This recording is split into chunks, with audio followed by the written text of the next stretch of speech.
आज आपण बनवणार कारली फ्राय। त्यासाठी कारली मी उभी चिरून घेतली आहेत आणि त्यात मी मीठ टाकलंय। आता आपण ते कारली आपण अशी पिळून घेऊ, पाणी काढून टाकू त्याचं।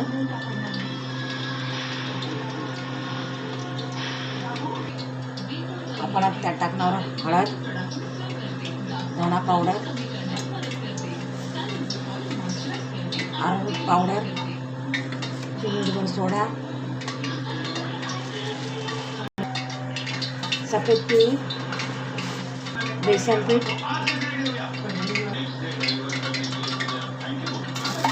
आणि तिखट मसाला। आणि मी आता मीठ टाकलेलं आहे। मी आता थोडंसं मीठ टाकलं। त्यानंतर हे सगळं असे एकत्र करून घेऊ।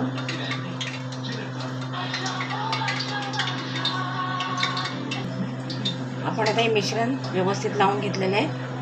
कढईत तेल ठेवलं आहे तापत। आपण बघू तेल तापलं आहे का थोडं। तेल थोडंसं कढईत सोडून घेऊ।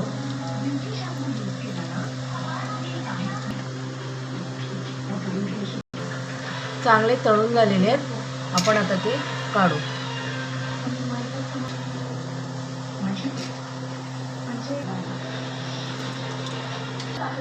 अशा पद्धतीने आपलं कारलं फ्राय तयार झालेलं आहे।